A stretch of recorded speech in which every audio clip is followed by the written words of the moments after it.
Welcome to my Best 11 podcast. Today we are joined by a ex-Welsh international who, from my understanding, was born in Germany, which we'll find a little bit about later on, who's started his career at Newcastle, Southampton, Fulham, Grimsby, Luton, and then went non-league with Tamworth and Salisbury. Today we are joined by Alan Nielson. How are you, Alan? I'm good, thank you. Thanks for inviting me on the programme. Fantastic. Marvin, how are you? And how obviously you played with Alan, but close friend? Well, I lived in Milton Keynes. I mean, and Alan, that's where he moved to when he actually signed for Luton towards, let's say, the latter end of his career and my career, and I gave him. I'm not saying because I don't want to put any of the blame on anyone. I gave him the nickname Gramps because he was like. Passed on to me, Mark. That's what it was. Yeah, one of the senior players, and so obviously we used to run him a hot bath just to warm him up, to warm his muscles up and stuff before training and after training. Fantastic. Do you got fond memories of Luton? Yeah, really fond memories. Yeah, it was like, I think Marv's. You've heard on a podcast before. The team spirit was superb, and Nico was the kind of, to be honest, was our leader, and it was really good. The lads, I have to say, Joe Kinnear and Mick Hartford built a really good team. Say for the divisions they got out of, and I think Marv knows Mick's knowledge of football players is amazing. Yeah, definitely. And of course, you had three. I think I was trying to count earlier. Three spells of caretaker as well there. Yes, which were very interesting. The first one worked out really well. The second and third one weren't as good. But I have to say, anybody who hasn't managed, you live football 24/7. Your mind never stops. And when I ended my first spell, when Richard Mooney came in, I never had the best sleep in my life. I just slept. I think I nearly slept for 24 hours because your mind's always thinking about the game, training, the players. You've got to leave players out and upsetting them, but at the end of the day, you've got to get results. Yeah. Is that a tough gig, going obviously from the dressing room? I'm not saying you're their pals and stuff, but it's different being a kind of assistant where you have to be that go-between to then being the boss. Is that tough? Yeah, and then potentially knowing you may be going back to being their assistant, their go-between. I think it is tough. But I think all players respect you if you're honest with them. There was players like Tom Craddock. I got on really well with Tom Craddock. My first game in charge, I pulled him and I left him out of the team. But as long as you're honest with the players, they'll take it and they'll work hard for you. Yeah, fair enough. So we're here to talk about your playing career, though. Your best 11 players you've ever set foot on a pitch with. That's what Alan's been tasked with, and he can pick any players from that time period. How did you find it? That's fun. I wrote it down. It took quite a long time. Looking back, players I've played with, and I've got a lot of players, and you're thinking, God, that player there. Even last night, somebody said to me, a name came up, Craig Bellamy. I thought, blimey, no, I forgot about Craig Bellamy playing for Wales, and that was one of my strikers. I think I've got about 10 strikers I wrote down, so I won't go into all of them because it will take quite a long time. But I'm going a very attacking team. Okay, excellent. So we'll start there then. So what formation have you gone for? I've gone for 4. You can call it 4-diamond-2 or 4-3-3. Okie dokie. I like the diamond, Niels. I love the diamond. Yeah, and I've had to drop somebody in there to keep my 2 up top. Excellent. So over to you, goalkeepers. You can have a couple of honourable mentions before, and then what we like to do is if you can give us a few clues and see if Marv and myself can guess just the one you're actually picking. Yeah, I actually I was going to go for one goalkeeper who I actually played or trained with at Fulham, but he never played with him, and he was a top class world goalkeeper. I don't know if you can guess him. Quickly at Fulham, in my last year at Fulham, when they got promoted in the Premiership, and I trained with him, and I was going to put him in goal, but I never played with him. Van der Sar? Van der Sar, yeah. Correct. Yes. I trained with him, and he was me my goalkeeper. No, I've never played a game with him, so I didn't play him. So the other one I was going to select was Marv knows him well as well. My good friend Mike Taylor, who played. I was at Southampton with him. We moved from Southampton to Fulham together. He went 2 weeks before me. Then I got bought by Kevin Keegan again at Fulham. Then we lived in the same streets, had the same car. Didn't have the same wife, but so we are friends. Our kids are the same ages, so I really say he's my best friend in football, really. And I respect him. But the person I've gone not with, good enough to be in the team, though. No, not good enough to be in the team. Just because this goalkeeper, I've got to say, he's at the time is up there with the best goalkeepers in the world. Okay, got it. I think I got it. He's up. All right. I bet, yeah, Marvel probably. I know you'll get it. If you think about it, you'll have it. I could be wrong. Which club was he at? That's too easy. It wasn't a club. It was the international. Southall. The international. Neville Southall. Yes. Neville Southall. Yes. Yes. The bin man. I would have said to him when I played with Wales. Sometimes it wasn't the best. The game that I can remember when we got beat 7-1 by Wales, and he was still man of the match. So says everything. Top class goalkeeper. But Marvel would know this. The goalkeepers always play two touch, and I've got to say he was one of the best two touch goalkeepers players I ever saw. It was absolutely superb. The goalkeepers used it as a warm up to move their feet, and he was very good at it. Yeah. Well, Newley said that as well, because Newley picked him in his team for when he was with him at Everton, didn't he? Yeah. Yeah. Neville Southall was one of the best goalkeepers with his feet. He said he ever saw. Now, was he good for you, obviously, as a young pro coming through, obviously starting your international career? What did he teach you? What was the thing you took away from that international? He never stopped talking. Never stopped talking, And we try and say to our young players here at Norwich that they've got to be talking. They've got to be talking all the time, communicating. Even if you switch off that split second, and he never shut up. Never, always talking to the back four, left shoulder, right shoulder, go tighter, stop the cross. It was never stop yapping. I think players these days don't really speak that much because I don't know if it's a modern day with phones and that, and they just text people. But like now, they and as Marvel say, the old days on the training pitch, you just shout at each other, come in the dressing rooms after, shout at each other. You go in the dressing room now. I walk in the dressing rooms. They're on the phones. They're always texting each other, whatever now. So, but that's a modern day. I'm not talking about the history of the past, but that's what kids are like these days. Yeah. Definitely. So we'll go into defence, your realm. Where was you say when you were playing? Obviously, you could play a few different positions. Where was your best position, do you think? I think I enjoy centre half. Virtually, I say playing alongside a big man, really, because I was never the tallest. I could jump, but I was best at covering people. I don't know. People say to me, "Oh, where did you play?" I said, "I played every position except for goalkeeper and centre forward." So I played right back, left back, centre half, right midfield, centre midfield, and also played one game left midfield away to Sunderland at Southampton. So I never played. I got over halfway and I started getting a bit of a nosebleed when I was in that box. So excellent. So we'll go right back then. I actually there was say 2 right backs in my 4 that I put down were from Luton. They didn't make the team, but 2 were from Luton. Marvel people, Emerson Boyce, yes. Yeah. And the other one was a good. I used to go in volleys with him all the time. Because I was coming in at the end of my career, as Marv said, and he was coming up a right back at the time. Yep, ended up at Wolves. Correct. Foley. Kevin Foley, yes. And the other one who didn't make my team was at Southampton. Really good player, steady Eddie. Captain, yeah, Jason Dodd. Jason Dodd is a really steady player. But you'll probably guess the one that I've gone for because he played. I think he's the only player to play in the World Cup, UEFA Cup final, Intertoto Cup, and all 4 leagues, and also in the conference. Oh yes. And also so I've got a shirt from the World Cup, the South Korea World Cup. He scored a penalty in that as well.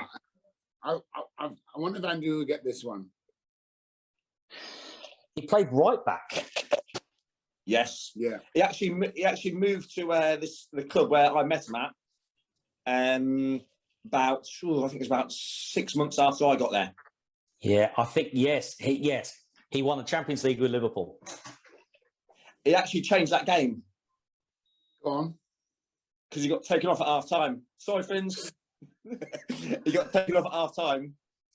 So against AC Milan. You could say that it was due to him that the comeback happened. You could even say he could, yeah. That's not very nice, but no. He's a great lad, and I play golf with him all the time.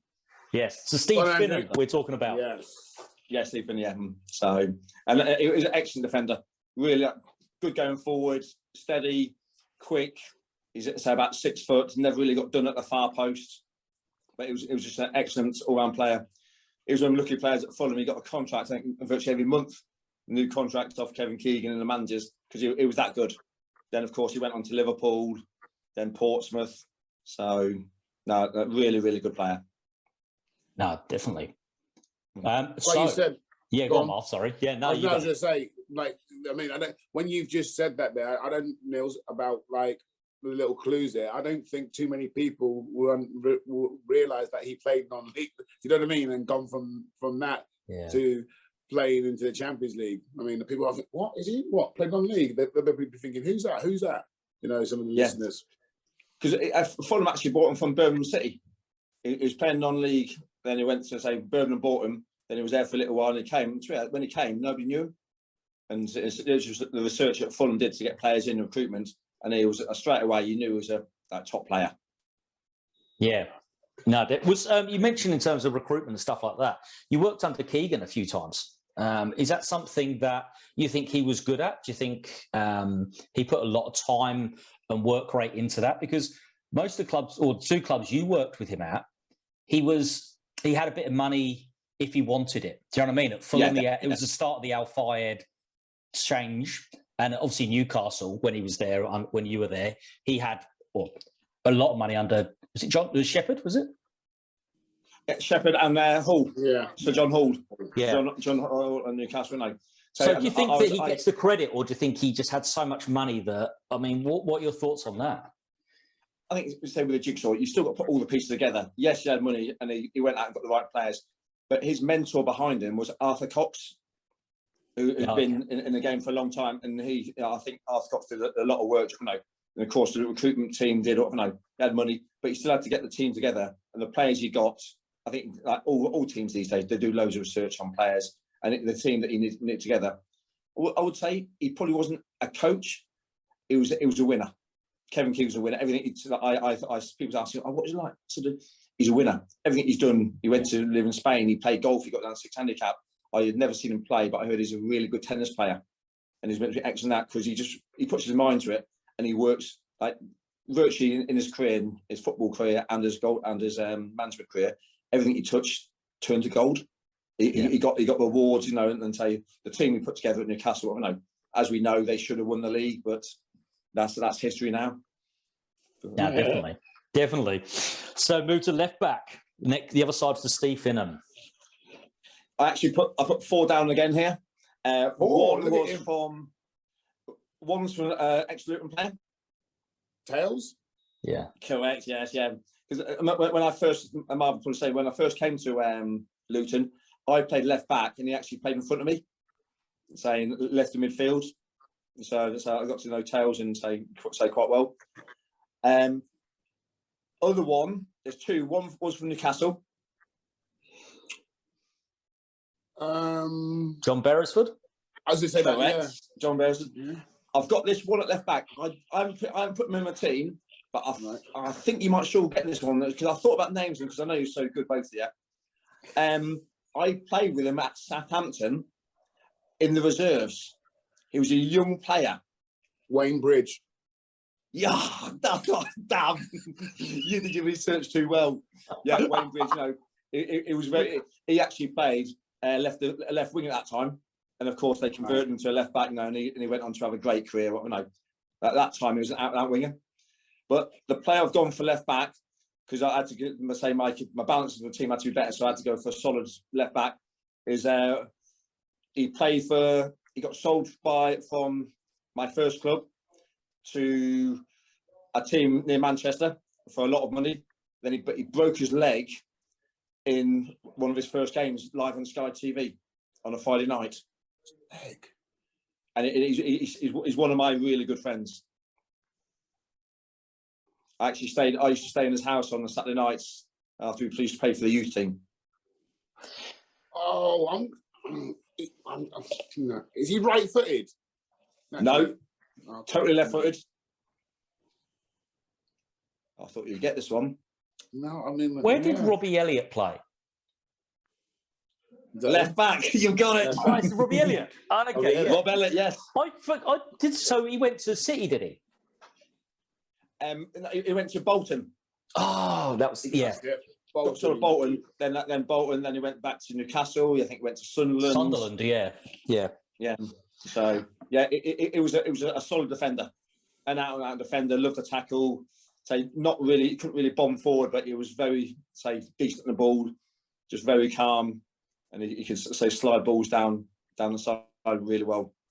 Yeah, no, and you say he's a good lad and a true Newcastle boy. Yeah, proper Geordie, like really fit lad. Even now, he's I think he's still in the health business now, and he's really, really strong. And he's I think a fitness fanatic, like we all try and be. No, but the pounds are getting them putting on a little bit. What was it like coming through Newcastle at that time? Obviously, like we said, they were kind of just starting to bubble again as the big club we know they could be. What was it like coming through there as a youth player? Oh no, it was excellent. You talk about youth teams, and you talk about Man United, the kids that came through.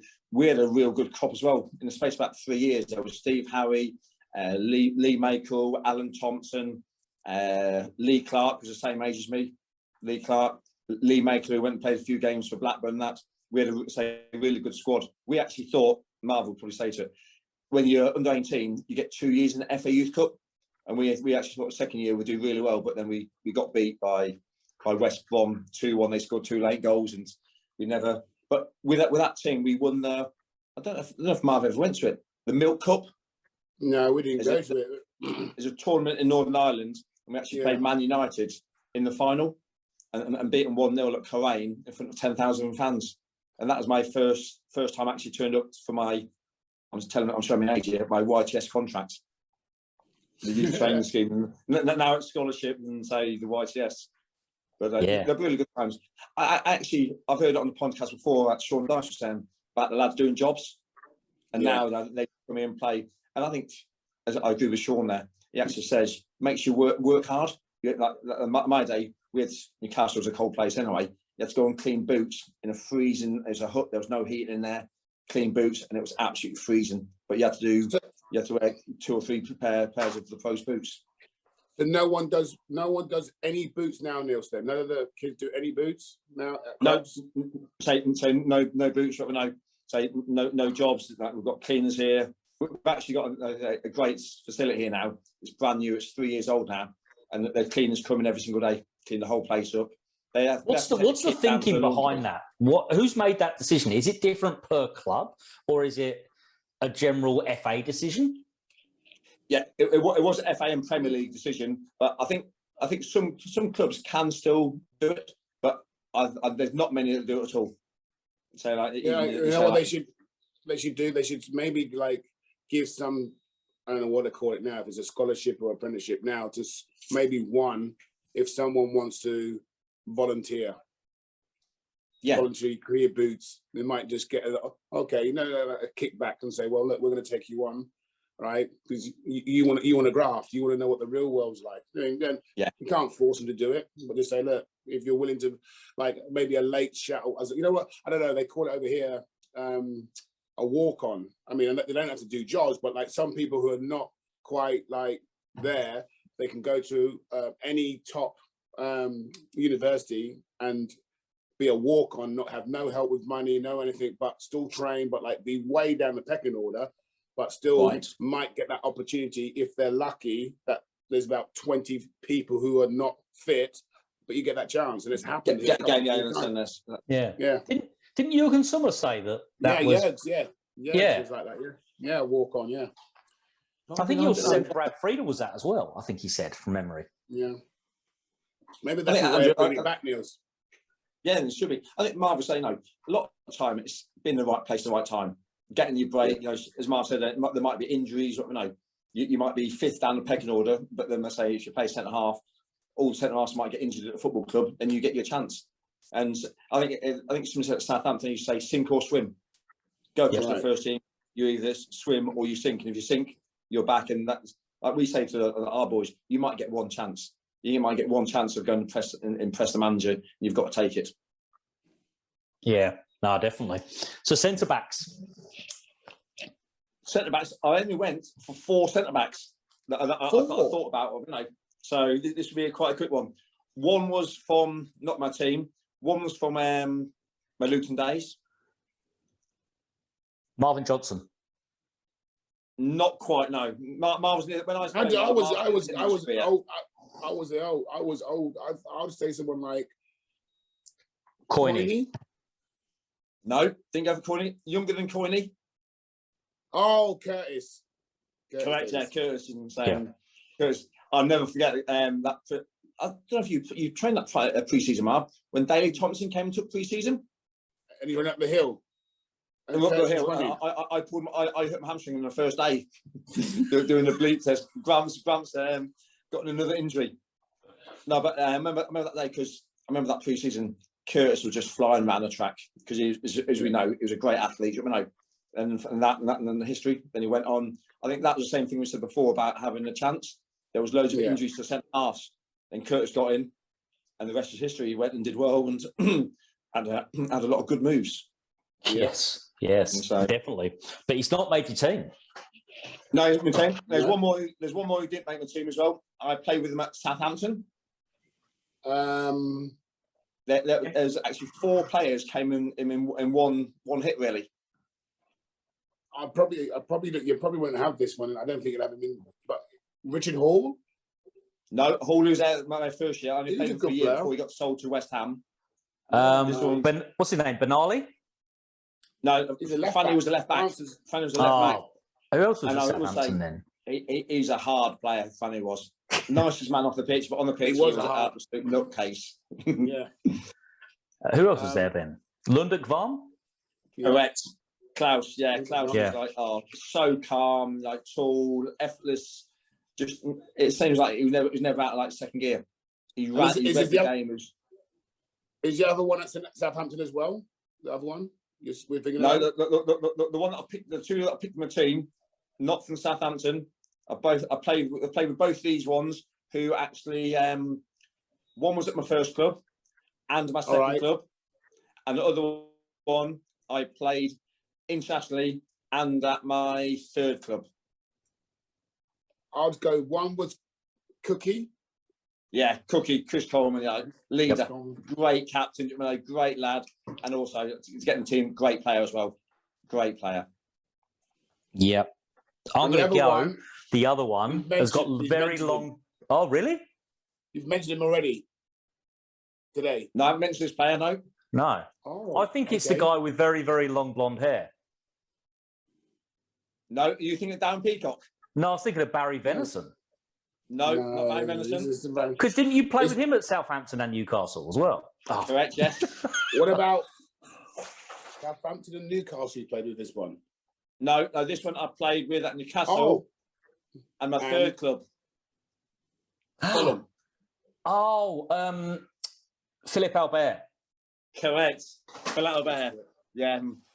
I'll never forget the first time I ever saw him training. I was, in my career, I've been injured quite a lot. I was injured when he first came, and we were at Maiden Castle at a training ground, and we got this new player. I thought, okay, and I saw him doing a finishing drill. They're just like, as defenders think they can finish, they're quite good. And he went on there, it was like, tap, 18 yards out, top corner, left foot.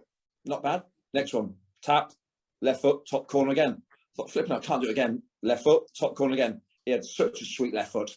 And as he scored that great chip against Man United. Michael, that was one of the great. Spike in the 5-0, and his song, which I can't sing it. I feel like Albert's song is superb as well. So he's actually, but he was a great lad as well. He liked to go out. He liked to, like, if you had a team bonding session, he'd go out and he liked to drink. He was like an English lad, really nice fella. Yeah, was he Belgium? Yeah, Belgium international. Yeah. When he came to Fulham, he had a bit of a knee injury. He had a few injuries, so he was getting on a little bit, but still quality player. And his left foot, he could ping it all over the place. So him and Coleman together, you reckon, to make that perfect? Obviously, you got so much experience in it, both of you. They reckon that would make that perfect kind of combination. The left foot, I was going to say, Marv, 2 left footers, which you probably hardly get. But just because left foot, Chris Coleman, I say, he led the team. You know, wherever he was like, and then went on to be a great manager as well. So Cookie was a real good player. Same as, say, Philip enjoyed a night out. Say enjoyed it, but like the team bonded. But it was a proper leader as well. Yeah. What's Albert doing these days? Do you know? I think he's just doing a bit of Sky TV at the minute. Okay. Probably a bit for Wales as well. So he's probably waiting for the next opportunity. And what about, did he play with Kilcline? Yeah, I played with Killer. Yeah, absolutely great lad. Great lad. You know, and you say the old kind of old-fashioned centre half, hard as nails. Hard. Right. I love because I said about me playing with somebody. He was ideal. Big, strong lad. And I just covered him, and he attacked everything. I played alongside him. I was scared of him as well.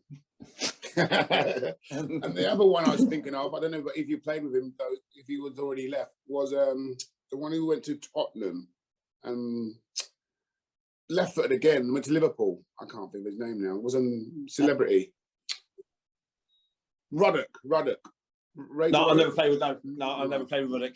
I played against him once at Anfield, and saying but I think he always had a bit of problem with his weight. I don't know, but he was always quite. But say he was hard as well. He was a hard player. He was the old-fashioned player.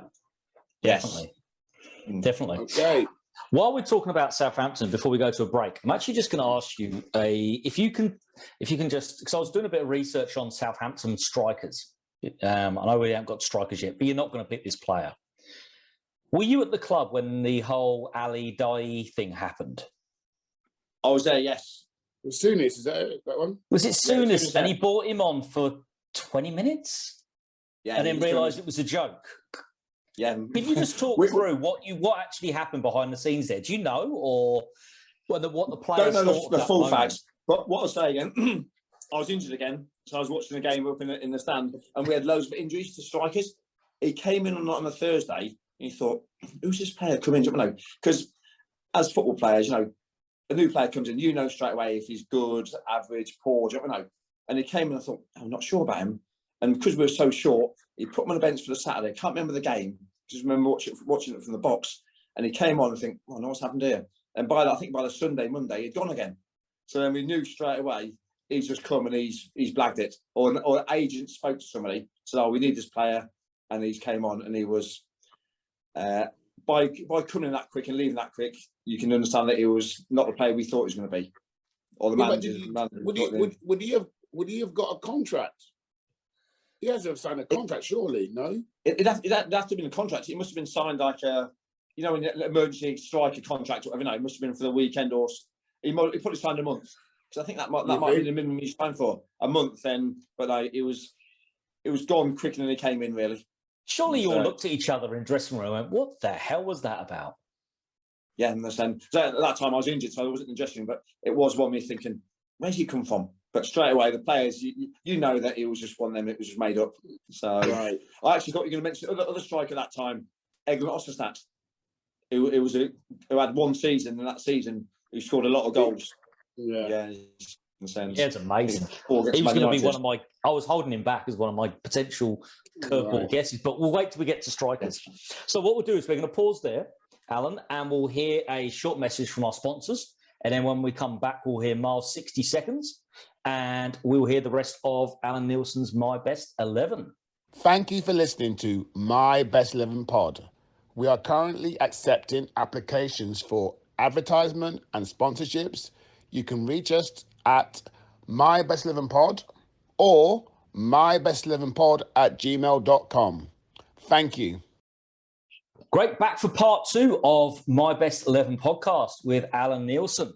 I'll hand straight over to Marv for Marv's 60 seconds.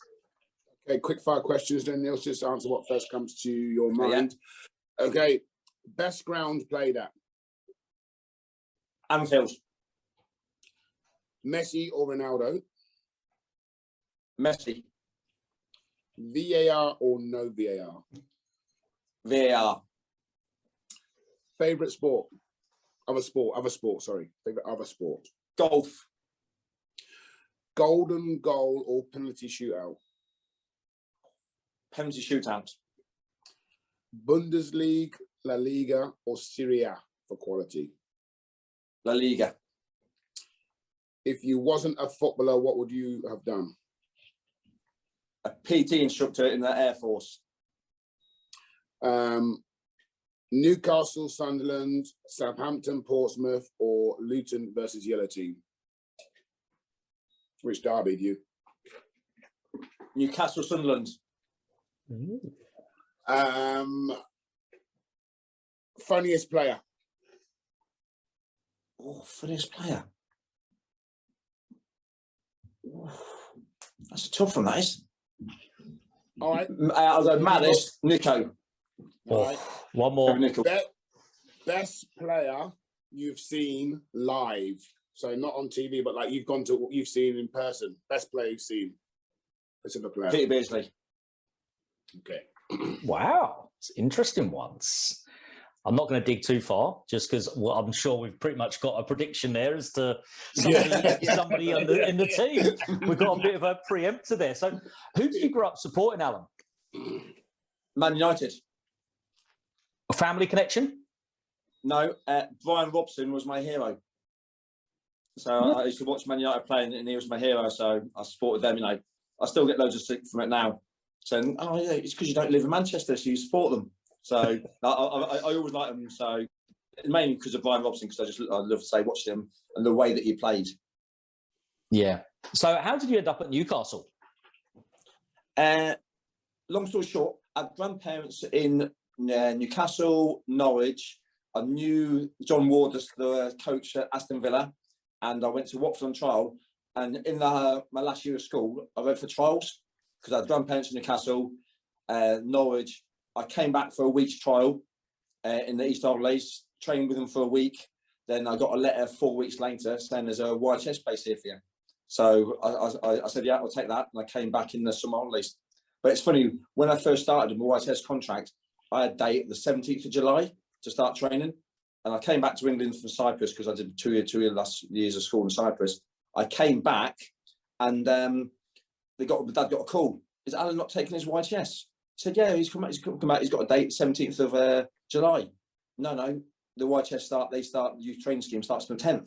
I got the wrong letter. I got the pros date to come back, so I had to quickly rush from my hometown of Stamford up to Newcastle. Then we went away for the Milk Cup the week later. So I missed like a week's training. But luckily, I was quite a fit lad anyway, so I soon got into it. Fantastic. And was it a club that you always look out for still? Still got fond memories of there? I've got to say, I look for all my clubs. I support them all in a way. Of course, if Norwich play against them now where I'm working here, I want Norwich to win, of course, but I look for all the results. Say Luton are doing superbly at the minute, do you know? So all my old clubs, so I always have a look at and see how they're doing. Yeah, fantastic. So midfield, you said you got a holder, so we'll go for diamond. So I assume you got a holder there. So we'll start there. My holder is the one that I'm hopefully. This is the wild card. This is the player who's just going to sit in there. He knows he's not the best player on the ball, but he's the destroyer. He balances my team off. This player's a destroyer. You know, there was a few. I have to admit, Nico. About Nico, because I've got to say before, he was a leader in the team. You know, he did superbly for Luton. And if his knees weren't as bad as they were, I think he could have played at even a higher level. Yeah. So it was really good. God, I'm trying to get a fish here. Did this player also play for Leeds? Yes. Don't say you've got this one as well. If you've got this one, I'll be gutted. I'll be gutted if you got this one. I knew he'd think of one. He's thinking of one. This is the wild card. He said, hoping that we wouldn't get it. Did he also play for Coventry? Oh, I'm not sure. He might have done. I'm not 100% sure he played for Coventry. Well, if you... Okay. Keep going. I played with him. I'll give you a clue. I'll give you I played with my second club. Yep. And he played for West Brom. He played for West Brom? Ooh. Think about the manager. Think about the manager as well, who he played for a lot. Big I'm not Ron? sure. No? Yeah, I think, played for Big Ron, yeah. I mean, now you've got this around. Coventry, West Brom, Leeds. He played for a team. I don't know if Andrew's got any ideas. No, go on, Andrew. I'm going to let Andrew guess now. You know what gave it away? No disrespect to him. You said, oh, he's just a destroyer, and he wasn't. He scored some, he played for England as well, didn't he? Yeah, I checked before. He played 5 games for England. Yeah. Oh, Andrew, God. give me another clue. Andrew, who do you say, Andrew? Go on. Andrew, no, give me another clue. Yeah, he played for a team. I thought this was the main team. They played, like you say, the team I played with, it was in red and white. The team that he played for mainly played in white and blue stripes.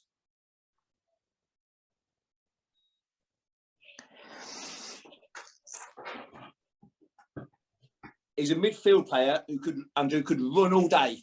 He was so fit, he's unbelievable. John Solarco. No, Holding, John Stark was a forward holding player. midfielder. Because he played at Coventry as well. Yeah. No, do you know what? The only other one I got off the top of my head is Matt Oakley. Matt was down on my list. He was down next, but Nah, he didn't make it. Go on. I hope it's him. Colton Palmer. Correct. Damn! I thought I was going to get you there. Yeah, Dave Jones brought Carlton Palmer, David Hurst, and Kevin Richardson to Southampton. Okay. They have experience in the team, and he played. And I've got to say, we used to come out the training ground at Southampton. At that time, there's only one main pitch, and you should walk out, and you had Letizia who would flick the ball up in the air, half volley it, bang, straight in the net. And it was different gear.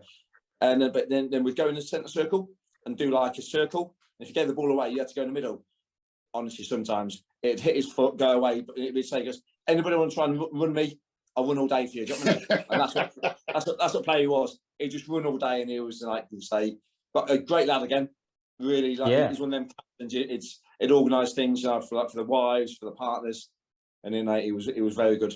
He gets a bit of an unfair rap, I think. With fans, especially because of his showings for England. Do you think he does get a bit of an unfair rap? Yeah, but like he knew what his powers were, his superpowers. He knew that he was a destroyer. He could get the ball, give it to the players who, no disrespect, who could play a lot. You know, but you still have to have quality to play for England, or any country. You've got to have quality. And I said before, you need balance in your team, and he was one there. And he just gave you that team because he was tall as well. He was good in the air, and he was an ultra fit bloke. Yes, so definitely. So that's the holder. Are we going right hand side or left hand side before we go behind the strikers? We'll go left hand side first because I think I've got a few here which you might not get, but you probably will. Do you know? I'll go. What should I say? One that I was in the youth team at Newcastle with. Lee Clark? No. So Clark would have been on the side of the right midfield.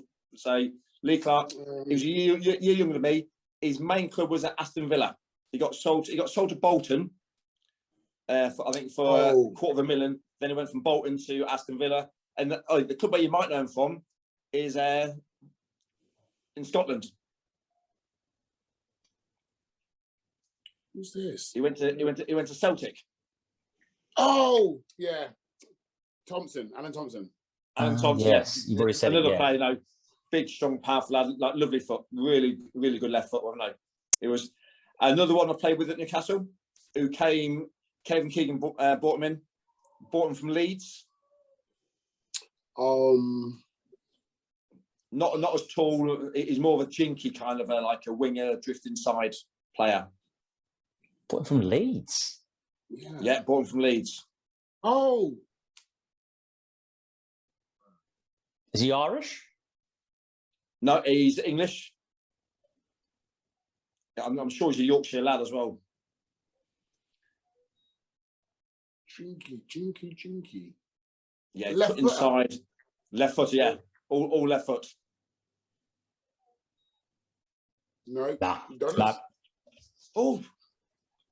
Scott. Sellers?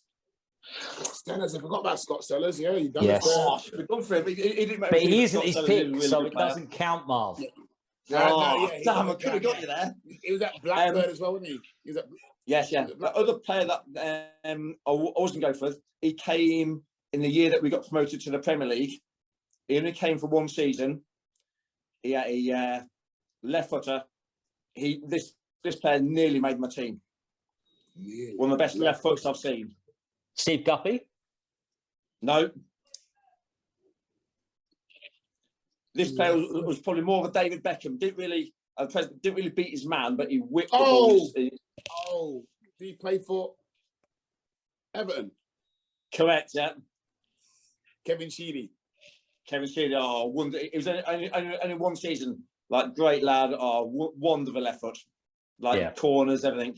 So, but the player who I selected for left midfield, international player. Played for Southampton. Wales. Played for Wales. Arguably, he probably would have England would have won a World Cup if he'd picked England to play for. Is that right? Yes. No, never played with him.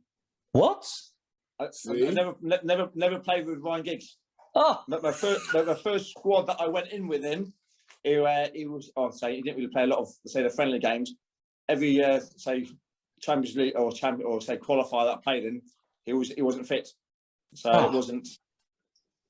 Did this one play for Everton as well? I think he did. This one played for a lot of clubs. Leeds, yes. Newcastle. Correct. You know it, don't you, Marv? I hate when you do this, Marv. How was it? Andrew, guess it. It was Andrew. It was a real. It was a real athlete. He won the best jumps. who played at all those clubs?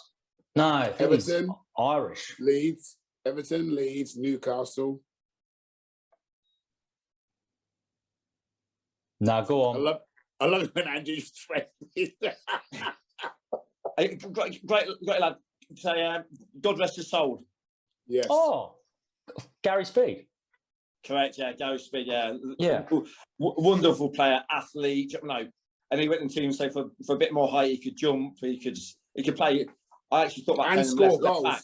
And score goals. Yeah. In the back post for you.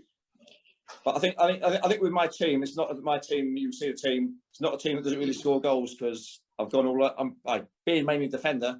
I've gone all out attack. Why not? Why not? Gary Speed's a great pick. Yes. Yeah. Fantastic. And as you say, God rest his soul. So right hand side. Right hand side. Right hand side. Say a few. You mentioned one. It was one on the list. Lee Clark. Yep. Another one who. Another few didn't make it. One played for Northern Ireland. Northern Ireland on the right hand side. Yeah, he came as a young lad. It was part of the deal where Andrew Cole, Gillespie, Keith Gillespie. Yeah. Andrew Cole went to Man United, and he was part of the deal that came to him. So he's a very good player. I was going to mention that as well. I think he actually got signed when in that pre-season. Newcastle played in Billy Bingham's testimonial in northern, in Belfast. And he played against him, and he was superb. He ran. It was magnificent, and that's the reason I think why Keegan kept an eye on him. Because anybody who played well against Newcastle, Keegan's and the scouts kept an eye on him. And like down Peacock, he went and bought him. No, that's what he did. So another one who didn't get my team, played for England. That's my first club. Really good player. Came from Charlton. Rob Lee. Yeah, Rob Lee, yeah. And before you might. People say these days, because it's so athletic these days. Rob Lee had a big backside, but he used it so well. He could hold the ball, and nobody could get near him, and he just battled it. And people say to me, if he played these days, he's unfit, he's fat, or whatever. No, but no, he just backside, and he was so good on the ball. And I say, played for England, scored goals. So, yeah, got real footballing brain, isn't he? Oh, footballing family. Yeah. He's got two sons now that play at the top level, don't they? Yeah, and one played for Luton.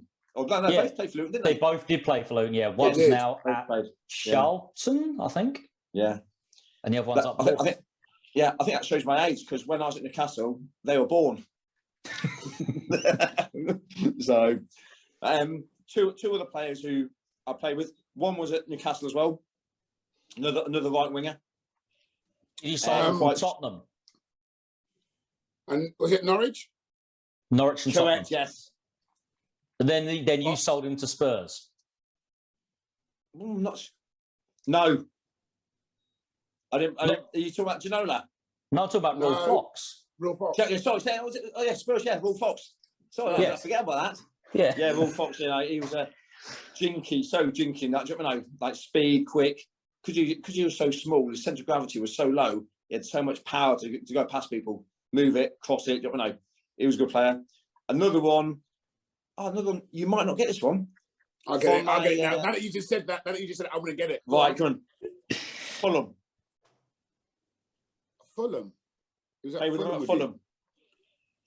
I'm going to give you a big clue here. Go on. It was one of the French contingents. I'm going to say, but I thought was he at Man United? No, not that one. Okay. This one got sold to Spurs from Fulham. No, it's way too. Oh, really good player. Really good player. Do you know? I should get this one. And say he used to get on my nerves sometimes because like you go in the morning and say morning or afternoon, and he'd ignore you, and I think, oh, blooming, I should get really irritated. But really good player. And he was French. French, yeah. Fulham. Got sold to Spurs for a lot of money. Sold to Spurs. Oh, not Steel Malbranc, is it? No. Oh, is it? Steve That's a great shout, Marv. You really pulled that one out, Marv. Fair play. Flipping out. You did too much research, Marv. Yeah, he's a really good player. Excellent. So who's your pick? Who is your right midfielder? Right. I've gone a little bit. I've had to get him in my team somehow. So you put someone who's not maybe there, not normally. Yeah, maybe not there. Yeah, he's had to fit my team just because. I'll give you a clue. He hit the ball harder on his side foot than I could ping it with my laces. If you know what I mean. I could hit it with my laces, and he can hit it on his side foot. And he was, No. Honestly, he's the man who I've seen hit the ball the hardest in my lifetime. He's talking about the one I'm guessing at Southampton. Correct. Yes. Genius. Oh, Matt Letizia. Yeah, Matt Letizia. Yeah. Oh, you put him on the right. Okay. Yeah, he's right footed. Just because his ability on the ball. I said like he's walk out training ground, he's throw the ball up half volley in the net. But in training, sometimes it used to go in goal. He's a really good. He's a hand-eye coordination. He's a good goal for now. He's to go in goal, make saves. And also, like, when at Southampton, we used to, when Graham Souness was manager, we used to have, say, like foreigners against, say, British. And he's like, Souness used to love it, and Matt used to go in goal all the time. Really good goalkeeper. But say, which one? Because he was born in the Channel Islands. So which one did he go for? So I don't know. I'm not saying. But no, he was one hell of a player. Yeah. One hell of a player. The things you could do with the ball. Like I went there the year after he scored them goals against Blackburn, against his good friend Tim Flowers. But like, it's the way he could take free kicks and that and train and say, like, in a minute, he's probably never the fittest he could have been, but he was a player who used his size really well and protected the ball really well. Do you know what I mean? Yeah. He was like, really. And he's a type of player that was underappreciated for England, wasn't he? He was never. Yeah. I think it's one of them. If he probably moved to, they said, like Chelsea at that time, he would have played more games for England. Yeah. If he when Chelsea or Blackburn were really sniffing around him, weren't they? Around that time when they had a lot of money with Kenny Dalglish. Yes, but it's a really, really good player, excellent player. So, Do you Number think 10. Do you think that Oh, to go be? Sorry, can I just ask about Matt Letizia? Do you think that, and you work with the under-23s right now? Do you think that it's something which players have to learn, or do you think it's an element of? I know you say you have to take your chances, but to be that good, are you born it? Are you a believer in the born that good, or you can learn it? It is ability. You're born with it. You're born with that talent. With that 100%. You're born with that talent, you know. And I think, like, I say, my career, I was a hard worker.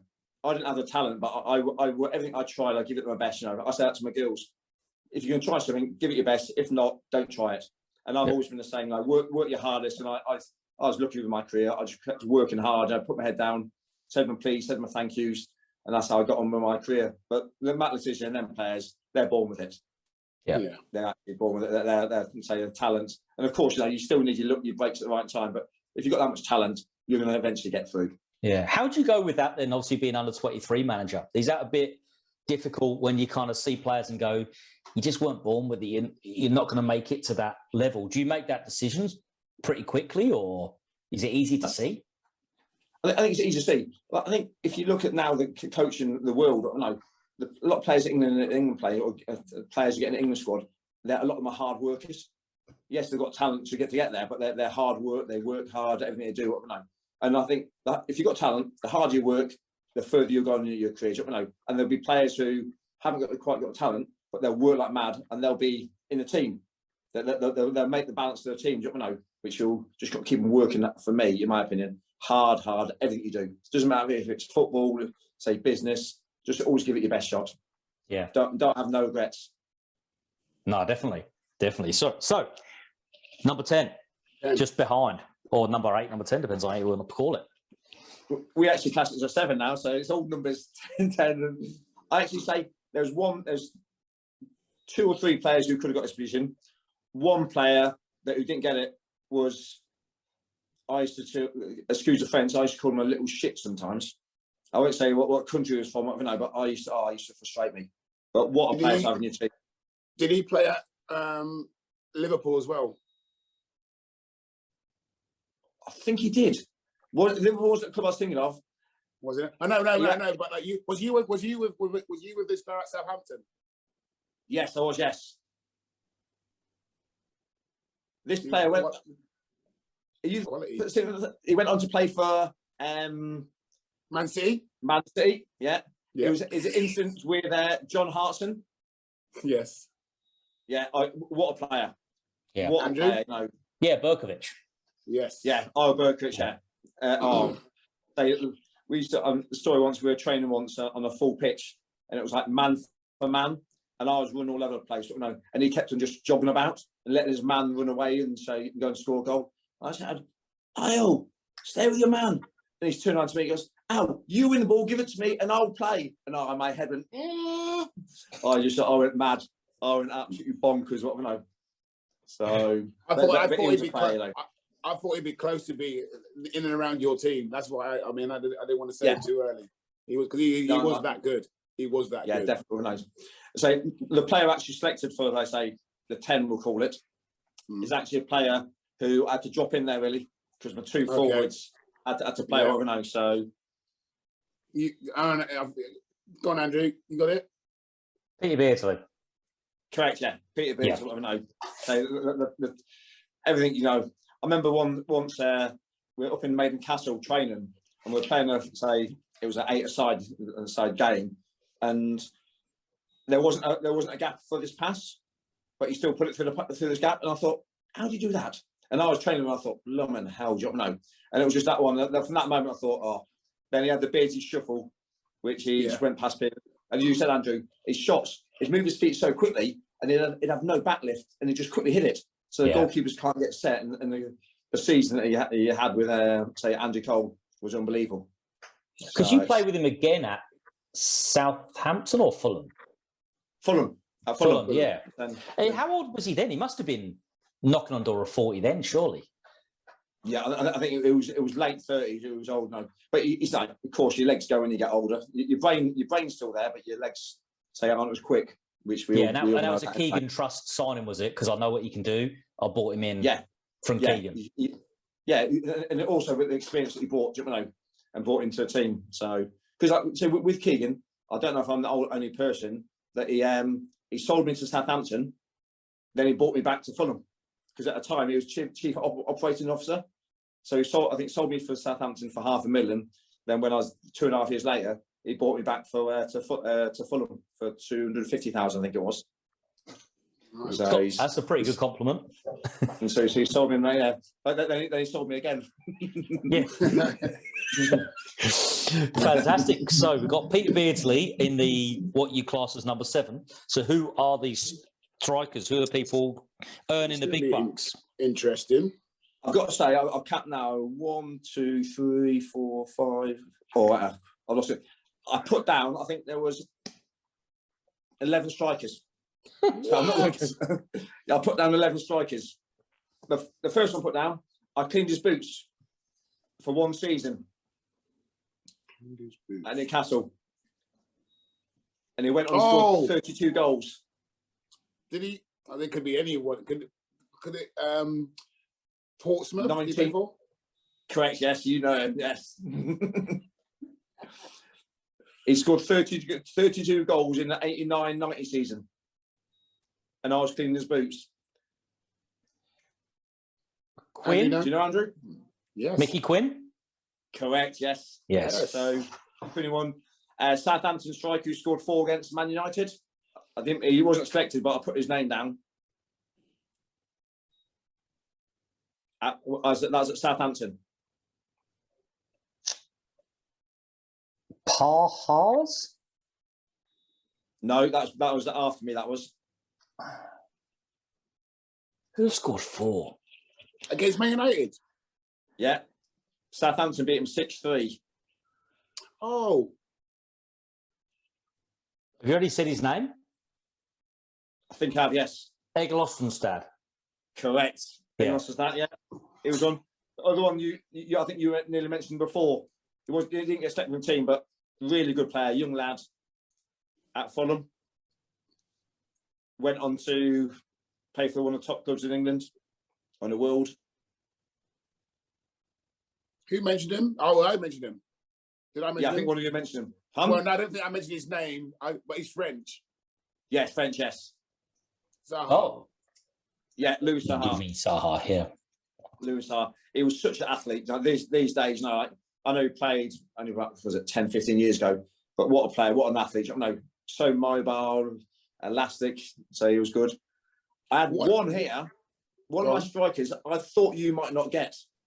Oh, don't say that. I've got it already. I've got it. Fulham. International. Yeah. German.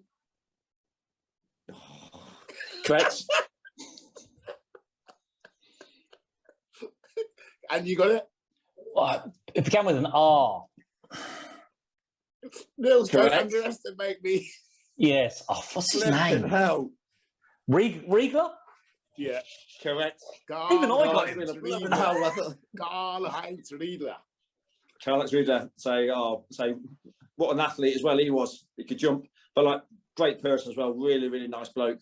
Didn't have any airs of grace and just totally down to earth. Another one, I actually put 2 down who actually played with, what was it? Both played for Luton. One started there, and one virtually started his career properly with Mick. Steve Howard. Correct, yes. I was trying to think of the other one started there. Rowan Vine? No. No. This one was international. Marv knows now. International? I actually first played with him when I was captain of Wales U23s, and he came and played. I thought he scored 3 on his debut against Cyprus, but I think he only scored 2 in the record books. Look at Andrew's face. John Hartson? Correct. John Hartson, yes. Hold on, Mark. Give me a second. It's 11 o'clock at night. I'm just got to give me a break. I'll get there. I'm just not as snappy. Yeah, you're right. You're right. Well, the 2 that he's going for, I mean, I think I know one nailed on, but I don't know who the other one might be. The other, I'll go for one of them. Got him. Played with at my first club. Yep. Go on, Andrew. We got this one. Yeah, you probably know it. Went on when he left here. When he left Newcastle, Went to Man United. Scored, a lot of goals. You know. Him and Dwight York, for England. Formidable. Yeah, didn't get a lot of England caps because of the plethora of strikers at that time. Yeah, yeah. And what he was, he was a fox in the box. It was so sharp. You know, he didn't really score a lot of goals outside, and not going to say not a lot of headers, but he was in the box. He was so sharp. Did he go straight to Newcastle from Arsenal, or did he go to Bristol City first? Bristol City and then to Newcastle. Bristol City. Yeah. Bristol, I think it was 2.1 million he came for. I don't know. Yeah. And it was an excellent player. You know, really, really, really sharp. You know, and actually, the time he got moved, he trained with the reserves. Then next day, he'd gone, and everybody thought, "I don't know what's happened here." Yeah. and he sold him. And then Keith Gillespie turns up. Yeah, and Keith and he was probably as quick as him as well. So yes, Andrew Cole was a great forward. You know, scored a lot of goals. So him and Peter Beardsley, the combination. I think I checked before. They scored 55 goals in that one season. What really? Wow. Yeah, 55 goals, and they finished. Newcastle finished third in the league. Yeah. So look at now. So it's my other one. I played with that internationally, and so when I looked at all the strikers, I thought, "Blimey hell, I can't leave him out." You know, because his record is virtually. I'm not going to say it in a minute. Second to none. It could be any number.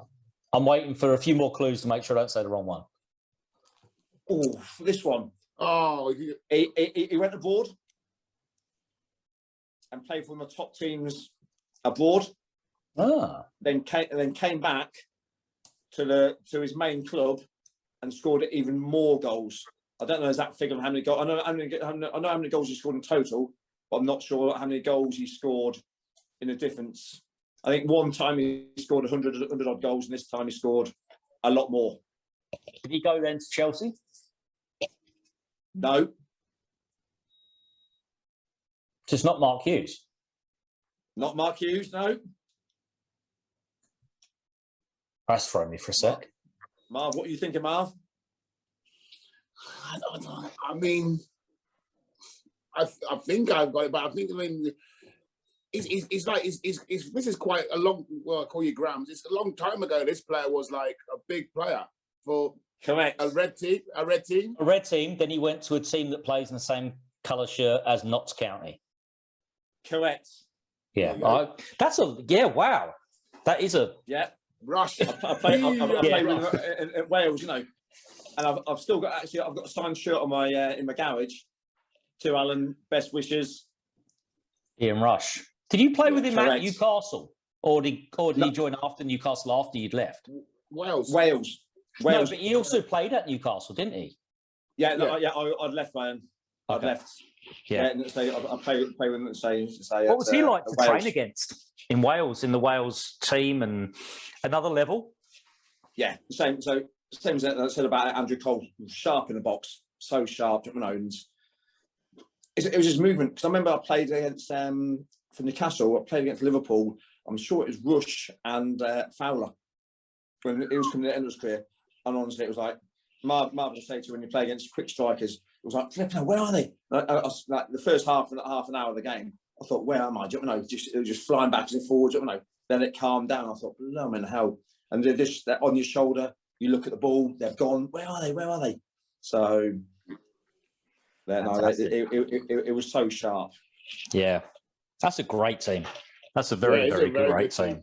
That's a good top team, Niels, you got there. Because I'm conscious of time now because it's like 10 past. You know, you said got quarter past. So,